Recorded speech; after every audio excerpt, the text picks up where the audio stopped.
Book 41, Declaration of War. So Christmas is coming, the goose is getting fat, and I have a few more books I want to get read before you watch these, so let's get to it. It's been a bit since I've read, so I had to refresh a little bit, but we get Robin's backstory in this one, and it's very sad. So she confronts the Straw Hats and she says she just wants to die. And she doesn't really explain why she's acting weird. She just says she wants to die, she doesn't want to be saved. She wants them to leave her alone, and Luffy doesn't take that because he cares about his friends. And so he said, just leave the rest to us. They're all willing to fight for her.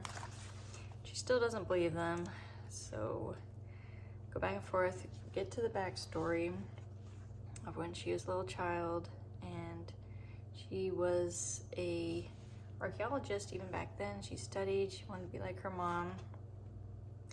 She meets this giant named Saul who comes to her island, and then everything goes wrong. Her mom comes back, which from the cover I learned she has white hair. But her mom is researching.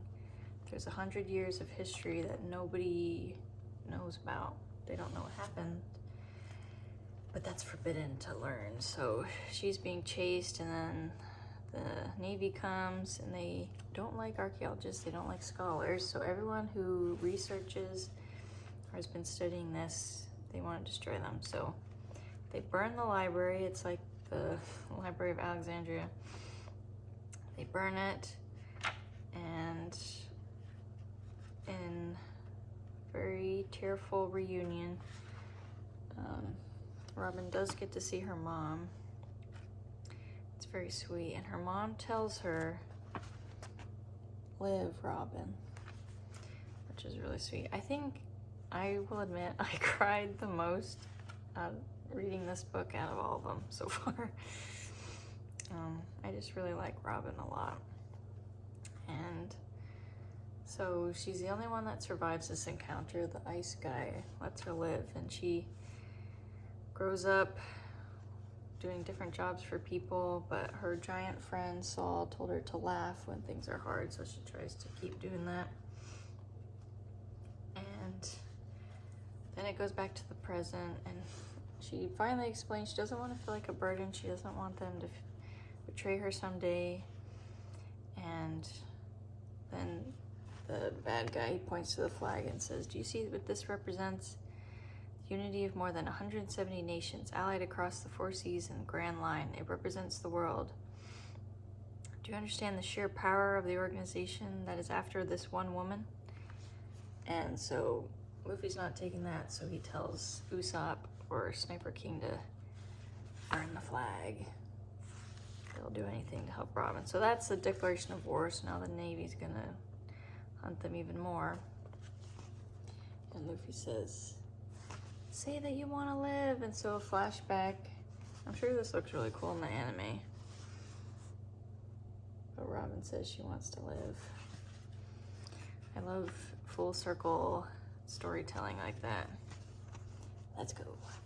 So now the Straw Hats are ready to fight. And the blueprints that they're looking for, that everybody's been looking for, just get burnt up. So that makes the Navy even more mad. And then the lady with the train comes in and picks everybody up.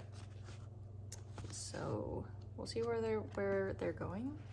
They're gonna escape. I'm sure there will be more fighting. But yes, very emotional and very heartwarming to see the Straw Hats care for each other. I was just gonna add that I know Oda does a lot of research, and he adds elements from stories and histories and legends from all around the world. But in this one especially, there seems to be some Bible references. I didn't notice before, but apparently there's 2 characters called Sodomu and Gomorrah, Sodom and Gomorrah. And then the giant, Saul, I think he kind of represents a Saul to Paul character because he was a vice admiral in the Navy, the bad guys, or the Pharisees. And then he saves Robin's mom, and he becomes a good guy, so he kind of becomes a Paul character. And I just thought that was interesting.